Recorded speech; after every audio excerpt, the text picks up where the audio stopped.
This is Digital Marketing Fastlane. This podcast will show you how to build, launch, grow, and scale a widely successful online business. Listen to real conversations with proven practical strategies and success stories. You're going to learn how to generate more traffic, more sales, more profit, and customer lifetime value for your online store.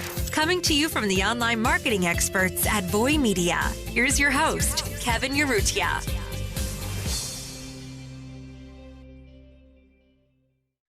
Hey everyone, thank you for joining. I'm here with Soheir Ghanem, the Queen Boss e-commerce podcast. Hey Soheir, how are you today? I'm good, Kevin. How are you? Good. I'm excited to have you on. I want to, learn more about you and, kind of your whole ideology behind your whole Queen Boss company. So can you tell us, what does Queen Boss mean to you? Well, first of all, I'm excited to be here. So thank you so much for giving me this opportunity. Queen Boss came from my journey as an entrepreneur. So it's like, okay, so for many, many years, I was really on hustle mode and doing it all on my own and wanting to be, like the boss, basically, right? And I was handling a lot of things, 2 businesses, my 9-to-5, really high profile 9-to-5, where I was working as a team manager, whether it was for Microsoft or Apple. And I was really full on onto everything that I was doing until I hit a burnout situation, very, very nasty one. It was around 2017. And so that really pushed me to slow down and understand that self-care is so important. Definitely important when it comes to life in general, but most especially when you're handling businesses and many things at the same time. So with that, I went into a journey of self-discovery, and I went I opened up my spirituality and things like that, and I discovered that the feminine and the masculine energy that basically are inside each one of us as a human being. And so I discovered that I was too much on my masculine energy and not enough on my feminine energy in my life in general. And this is why I burnt out. This is why I gave it all into my businesses, into my work, and none in me, basically. So I went into a journey of self-nurturing and things like that. And so based on that, Queen is like the feminine energy that you need as a woman to just rise up and be the best version of yourself. And the boss is like the masculine energy that you need to implement and get things going in your business and in your life in general. So this is where it came from.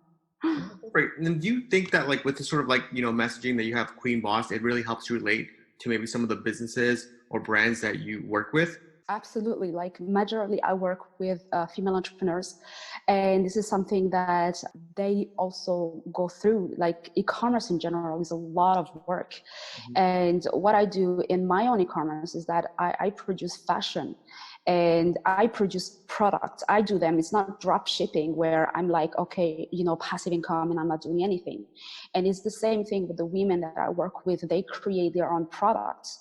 So try to top all that together and see how much work that is, that you have to create your product, and then you have to handle the rest of your business, the marketing that is constant. You have to deal with people that you need to work with, partners and things like that.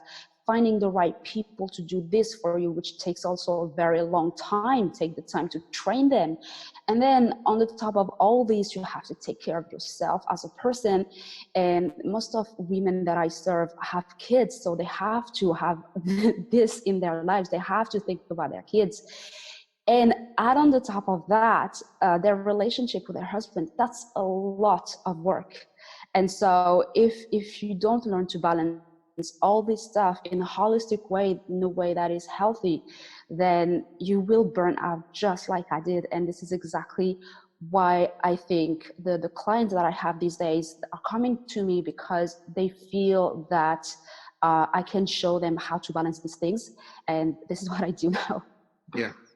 And then, so for you, when you're working with a client or a brand, or a founder, you're really not just helping them with their business. You're really helping them with their mindset, how they do, Yeah. how they should be thinking about life, how they should think about business. Yeah. And then, so sort of for you, have you found that to be super helpful in seeing them increase profits for their stores or websites once they sort of get their life in check? Sure thing. So obviously, even if, for example, you just want to focus on business and you just want to be a business coach, for example, you will see that life get in the way, and it happens for absolutely everybody, especially when you have kids, as I mentioned before. Sometimes you're just working, and especially when you're working from home, then the kids will be there at some point and you have to balance these things. And it's not just that, it's in general. I think the way that I see it, in my work in general, everything that I do is based around psychology and human psychology. So marketing is based around psychology. Branding experience, which I specialize in, is based on psychology. And so once you deal with entrepreneurs, that mindset is like the first thing that we need to work on. And so NLP is something that I was very passionate about for many years, and I decided to go ahead and implement that in my skill set. So basically, when I work with somebody and I found out that they have a lot of blocks, and it's not just in their personal lives, but it's like it's the self-belief that they have in themselves. Can I do this? Who am I to do this? At some point, these thoughts come to any type of entrepreneur out there, and it's like what I do is like, the clients that I serve are in the fashion industry, they are in the accessories, in the home industries, lifestyle in general, beauty products, etc. And so there are women or even men who want to sell high end. And in terms, like when it comes to selling high end, you always have this, okay, who am I to sell high end? It's like, can I charge this much? I mean, the product that I produce right now, is it worth that much? And so this is something that comes up a lot, especially with creative entrepreneurs, is that they operate from their creativity. And so once they create something that is beautiful and that definitely help people, is that they have this struggle with marketing, doing the marketing for that product and pricing it the right way. And so it comes to, can I charge this much? Is it worth this much? And so behind that, there's a limiting belief that says, okay, maybe you shouldn't charge this much. Maybe it's not that much because, like it's simple work or whatever, you know what I mean? And so I found that that's the number one thing that comes up with them. It really is around these mindset struggles. And so obviously, once you pass that, I see my client going from, who am I to charge this, to, hell yeah, I deserve it. So yeah, when you see this, then obviously it gets them to do the thing. It builds the self-confidence, the trust, and be like, okay, you know what? Yeah, I'm doing this. What I'm doing is amazing. And so they go for it. They put themselves out there. And so obviously it generates revenue for their business, obviously. Yeah. Yeah. So I think what you were saying is it's similar to what all entrepreneurs face. I mean, even I face it, and I'm sure you've probably faced it too. What we like to call is imposter syndrome. Absolutely. Where exactly what Yeah. you don't believe that you should be here in this position, and it's just a mental hurdle. What if I know you described how like after an entrepreneur gets over that hurdle, they increase in sales, revenue, feel much better. What is one technique or method that you do with your clients to help get over this, or how should someone think about getting over this sort of mental hurdle? Sure thing. So it's like a process that I have with my clients, basically, and I call that the permission to profit. So it has a lot of a lot of psychology behind it, and it's in 5 steps. So first of all, the first step is the self-discovery. So we go really deep into discovering their brand, what they're doing. We are going into their self-discovery as a person, and all of the stuff that makes them want to be an entrepreneur, like what are their missions, their value, and things like that, the foundations. And so then what I do is that I make them go through exercises to discover their ideal customers. And so these exercises, as I said earlier, they are psychology based. And so it really gets them to understand who they are serving, as well as understanding who they are. And so based on that, then we move on to the next step, which at this stage, they already feel more comfortable and more confident to come up and do the things that they want to do. And so the next stage is really, as I said, understanding the customer, is understanding what type of experience, what type of brand they want to experience, what do they want exactly, and creating this branding experience around that. And so that is the next step. So that's like the branding, right? And then the next step again is like, okay, who do you have to be as a business? Who do you have to be as an entrepreneur? What do you have to do every single day in order to be able to provide this, in order to be able to create this business, this brand, right? So that, and the very last step, we go on to checking and creating a holistic system in their business. So what I know is that a lot of entrepreneurs, e-commerce entrepreneurs, basically, when they're new or anything like that, and they just come out and they jump directly into the system, they jump directly into the website, they jump directly into the funnels and the Facebook advertisement without asking themselves all those questions. Mm-hmm. And so they get stuck in that, and they get stuck in the to-do things, whereas they forget about the creation of the brand, which is the essential into bringing people to you. This is this is the difference between being out there and selling, hardcore selling, and creating a brand, like inbound marketing. So you're bringing people naturally to you because you stand out in what makes you unique, your branding, your mission, your products, your experience in itself.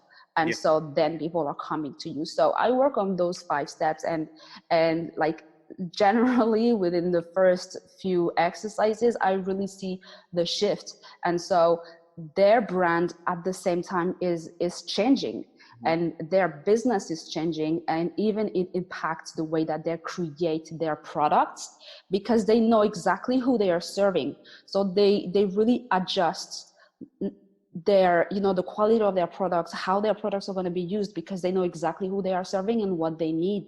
And so obviously it increases everything, like in terms of working faster, working better, and generating more revenue. So this is what I do. Perfect. Yeah, it makes sense. Sort of to some points you were saying, we have some clients here where they create a product for kids, and they want to have all moms or parents get a copy of it, and it costs money, and they want to get it out there. But when we advertise, I guess, on Facebook, the cost per acquisition is just way too high for that cheap price point that they want to sell it at. And then we always tell them, hey, like, you might need to increase the price. And they push back saying, hey, like, I don't want it to be expensive. But we're telling them, hey, like, if we can actually profitably acquire you new customers, your product's going to get out there. More people are going to see your messaging. More people are going to understand what you're trying to sell to them. And you're not doing it in a sleazy or selling way. You're doing it in a way because you want it to just extend your message, extend your products and services. That way people can know more about you and your brand. And sometimes it is that mental hurdle where they don't want to increase the price because they're like, hey, like, it's just too much. I wouldn't pay this much for it. But we're like, hey, you created something really valuable. And it sometimes, like, we need to increase the price. And like you said before, it's a lot of mental hurdle, and you have to coach them and understand them and teach them different things. But that's amazing that you have a whole plan and process for that. And usually, how long does that take? Like, from step 1 to, I guess, step 5 that you're describing about. Yeah, I do have a program, but that it depends on who I work with.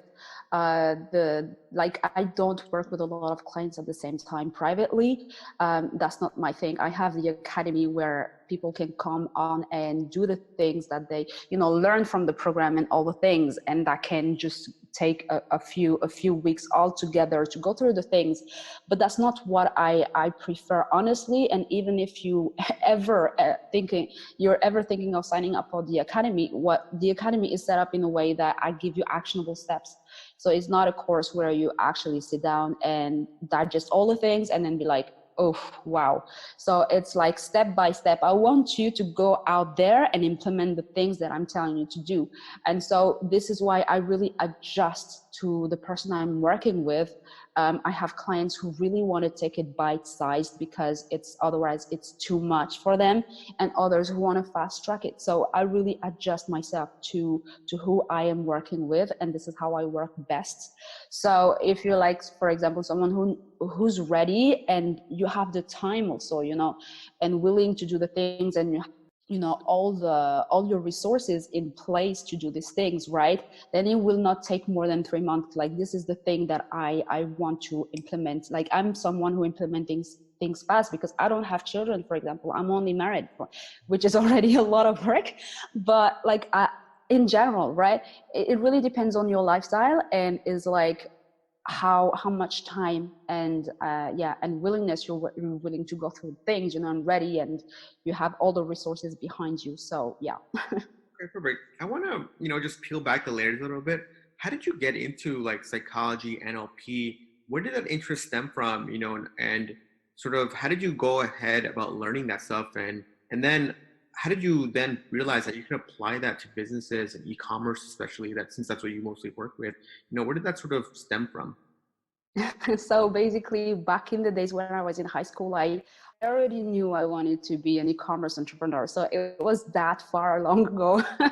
And I studied marketing, and marketing, we had a subject where it was about consumer psychology. So it's directly from the very beginning. And so I discovered NLP pretty later, around the time where I was working for eBay, where like generally like my real e-commerce experience started. Somebody told me about that, and in eBay we had personal development programs and things like that. So they were very much inclined into pushing you to think about those things.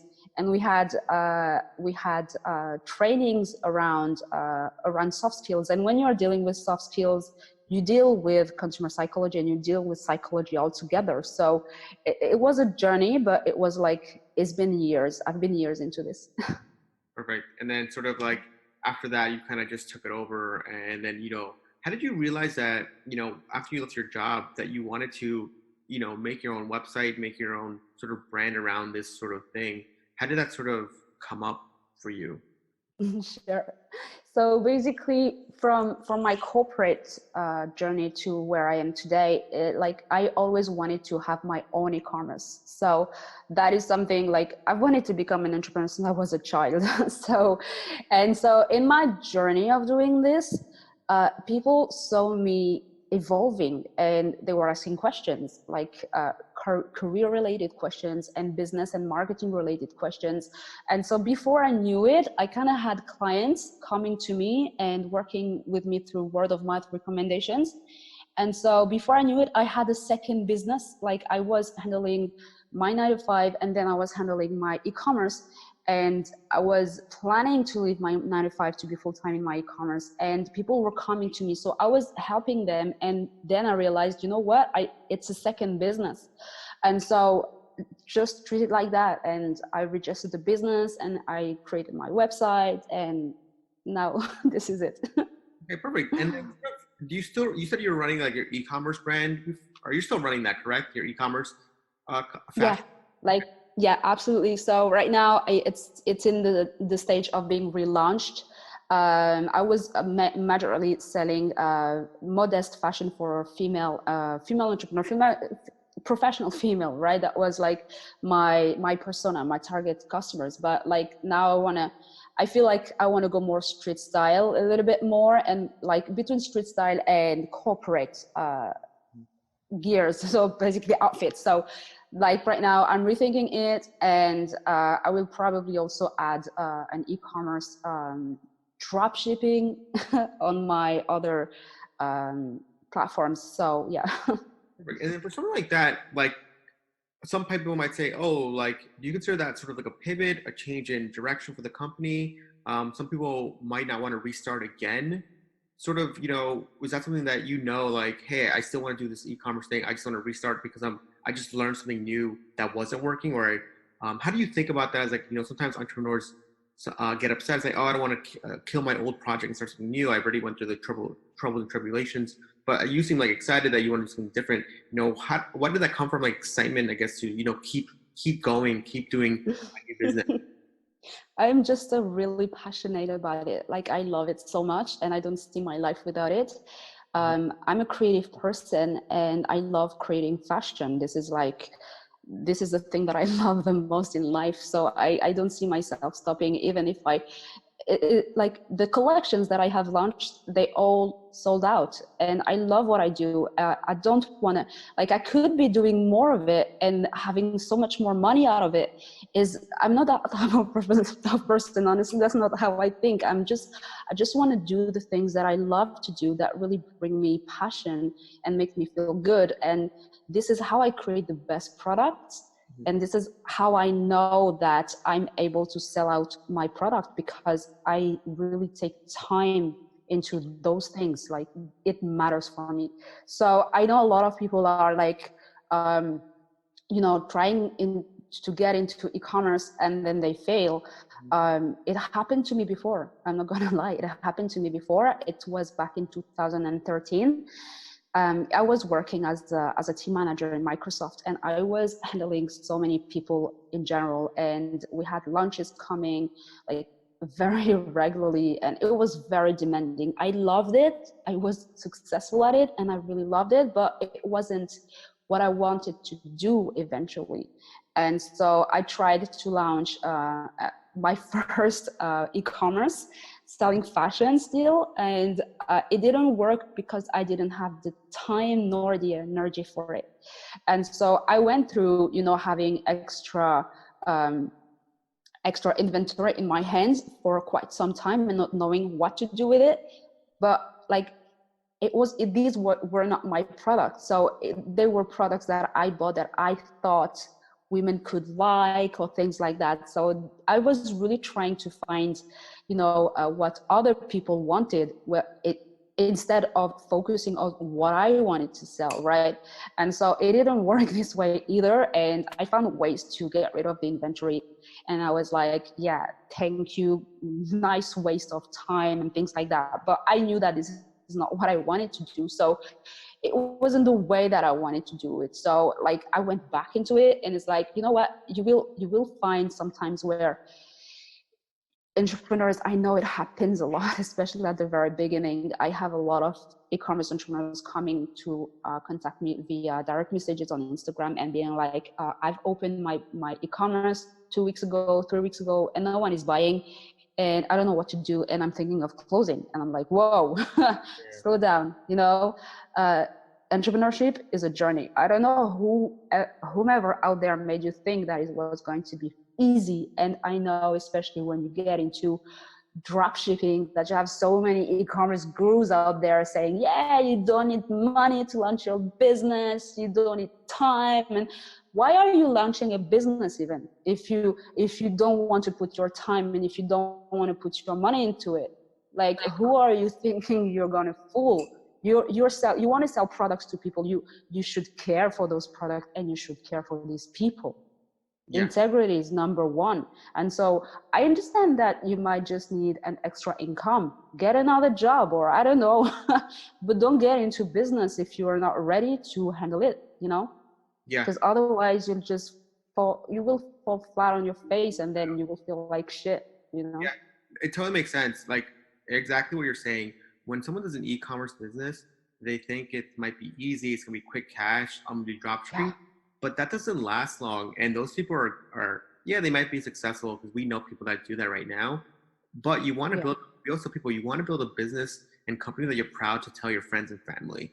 And I think that is a key part for a lot of people. And it does take money, it does take time, and exactly what you said, that's why they need people like yourself to help and coach, because it is mentally draining sometimes, and you don't have somebody to support you.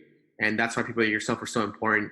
And I always tell people, like, you always need a coach or a mentor. Look at the best NBA players in the world; they still need coaching. And we're just starting an e-commerce thing, and these other like superstars, like players, been playing since they were 8. E-commerce, some people just started 2 years ago. Like, you don't know possibly everything, and that's why. exactly what you said. Building a brand is hard, and you want to build it with integrity, and that takes time, money, and effort. Yeah. Yeah, I have another question. So you're well connected to this e-commerce space. How do you think of e-commerce, in 2019, e-commerce with retail, sort of, how do you see those things playing out? And what do you advise your entrepreneurs that you work with? So here's the thing: the people that I work with, as I mentioned before, they're creative people, and they're not really so much in the tech. Mm-hmm. And no matter what you sell in general, because you're in e-commerce, okay, you might think, I'm a fashion designer, I sell fashion, I create beauty products. This is what I am. If you ask someone in what industry they are, they will tell you this is what I do. But they all forget to understand that they are also in the tech industry because they are an e-commerce. Mm-hmm. They are merging two industries together. And so once you understand this, you also have to be aware of a few things. Technology is extremely important. And as an entrepreneur on e-commerce, you have to take it on yourself to understand the technology. Even if you don't want to do the things on your own, you still need to understand how things work. So basically you will know what is the natural next step. And in order to do this, you have to keep up with technology. And yes, it's just like fashion trends, it changes every single day. And so this is the way it is. The future of technology. What is the future of technology? It's voice research, Alexa, Siri, these type of things. SEO is going to change, and it's not going to be the same way. You have to be on mobile, and it has to work very fast. You have to understand that what will separate you from others in the next few years, like I'm talking 2020, meaning next year, and so on and so forth.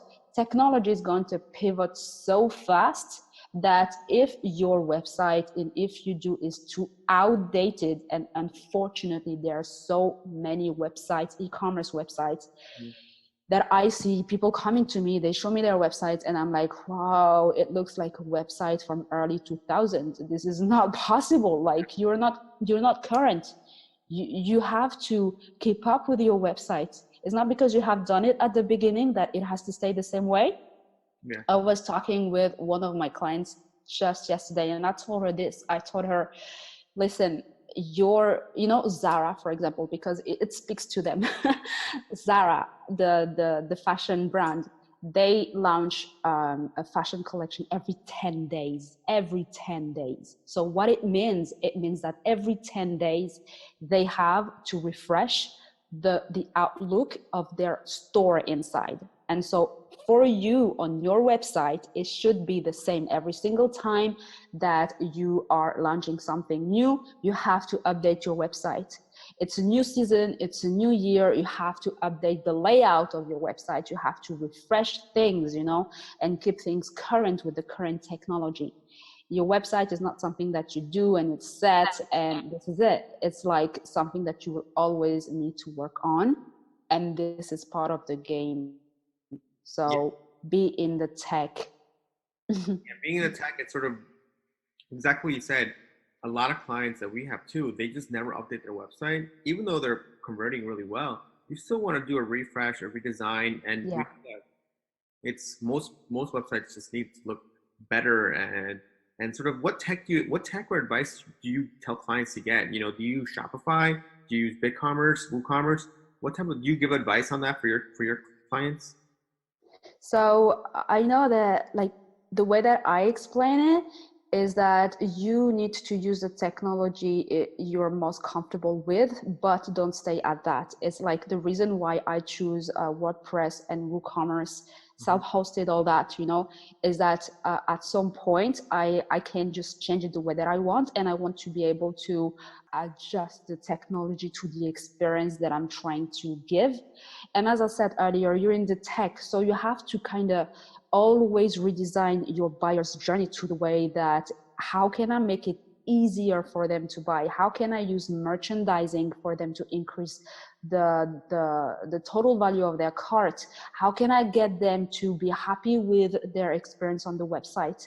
And it's all about user experience, customer's journey, buying experience, this type of thing. So you have to adjust the technology to this.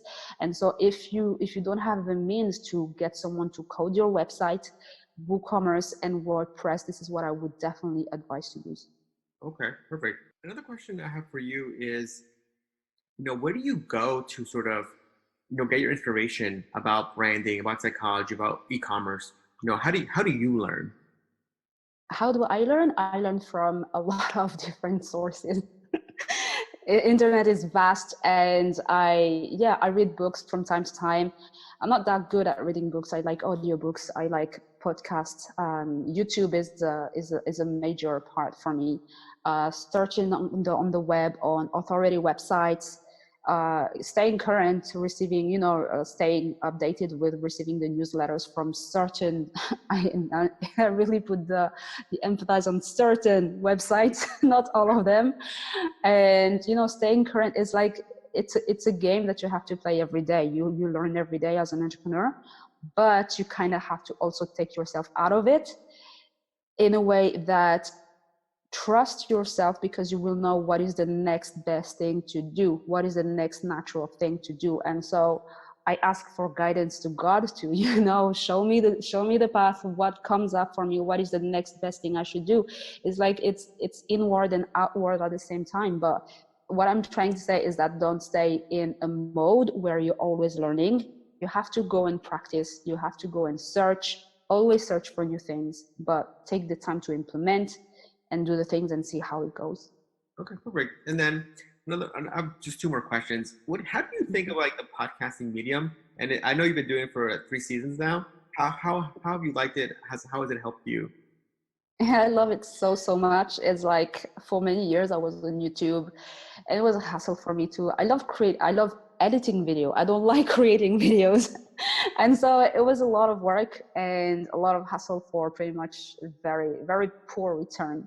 And what I did is that, okay, like I knew I needed to put content out there. And so I decided to go for the podcast route. And so I treated this like in a very specific way, is like, I took the time to create the best content that I could for the launch.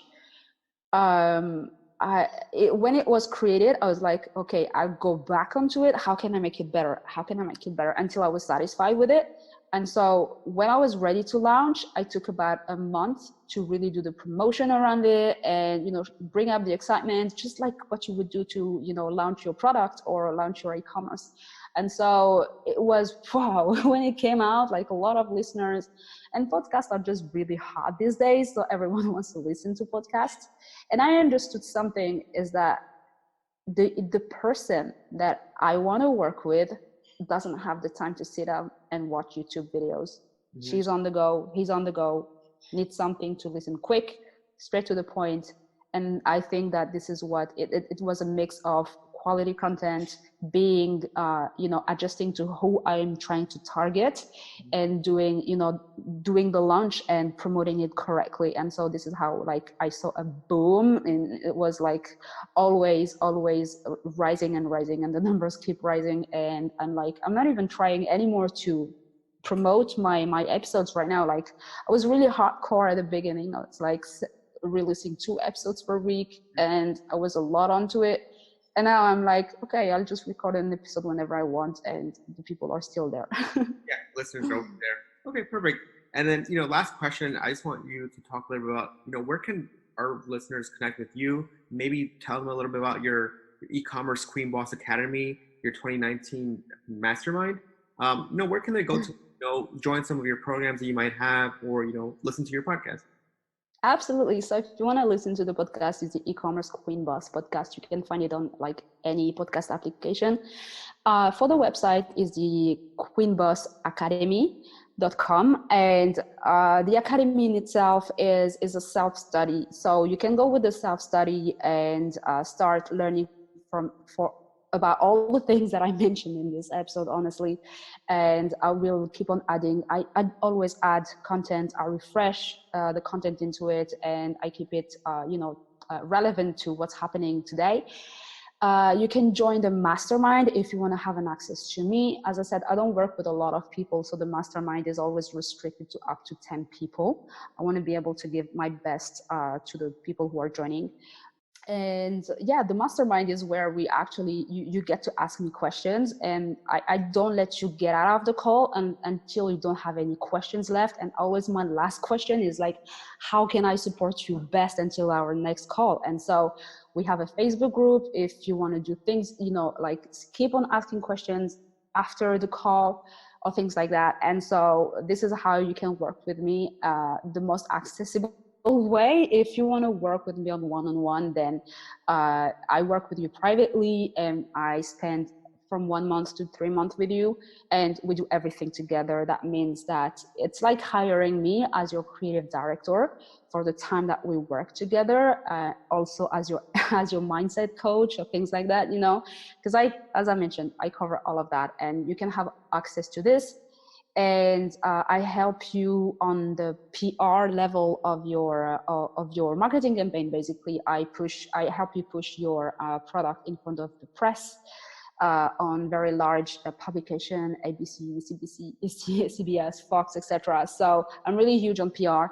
Facebook advertisements are part of what I do, but I really believe much more in PR than the rest. And word of mouth recommendation, this is why I work with my clients on branding experience, because branding experience is what makes people recommend your product around them. And this is what Fortune 500 companies are doing. This is how they are so big and so successful into what they're doing. User experience, branding experience, customer experience, call it the way you want, is still the same thing. So this is me. And if you want to just chit chat, I'm available on Instagram, e-commerce Queen Boss Podcast. Thank you so much, Soheir. And yeah, everybody check out her podcast, E-commerce Queen Boss. She just released her newest episode this month. It's on how to get returning customers into your e-commerce business. So everybody should go and check that out. Thank you, Soheir, for your time. I really appreciate it. Thank you, Kevin. Thank you so much for this. And thank you, everyone.